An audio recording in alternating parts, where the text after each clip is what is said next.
એક નેતાજી નીકળ્યા ચૂંટણીનો પ્રચાર કરવા અને પ્રચાર કરતા કરતા પહોંચ્યા એક કાકા કને. કાકા માટીના વાસણો બનાવતા હતા. નેતાજી એન્ટ્રી મારી અને નેતાજી કાકાને કે કાકા મજામાં?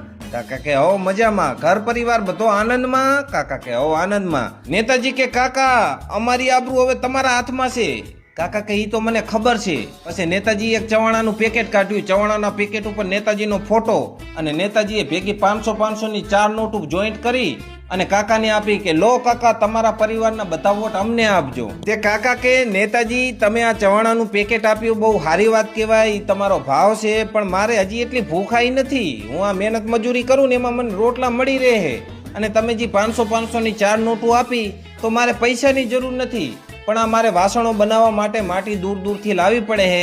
મારે ગધેડાની જરૂર છે. તમે જો મને ગધેડો લાવી આપો ને તો મારું કામ થઈ જાય. તો નેતાજી તો ઉપડ્યા એનિમલ માર્કેટમાં અને એક દુકાનવાળાને કે હારામાં હારો બેસ્ટ ક્વોલિટીનો ગધેડો બતાવો. તો ઓલા હારામાં હારો તંદુરસ્ત હટોકટો ગધેડો બતાવ્યો અને નેતાજીને કે આની કિંમત 25,000 રૂપિયા. નેતાજી કે હે 25,000 રૂપિયામાં ના પોહાય, સસ્તો બતાવો સસ્તો. આમ સસ્તો કરતા કરતા છેલ્લી ક્વોલિટીના ગધેડા સુધી પહોંચી ગયા. હાવ થાકી ગયેલો ને મરી ગયેલો. એની કિંમત 7,000 રૂપિયા. નેતાજી કે 7,000 ના પોહાય. તો નેતાજી તો આયા પાછા અને કાકાને કે કાકા ગધેડો તો મને મોંઘો પડે હે, એક કામ કરો તમે તારે 2,000 રૂપિયા બીજા વધારે લઈ લો, પણ તમારા આખા પરિવારના વોટ મને આપજો. ત્યાં તો કાકાના મગજનો બાટલો ફાટ્યો. કાકો ધોવા માંડ્યો, દેવા ખાવાનું ભૂત આવી ગયું. નેતાજીને કે નેતાજી અમારી કિંમત ગધેડા કરતા ઓછી.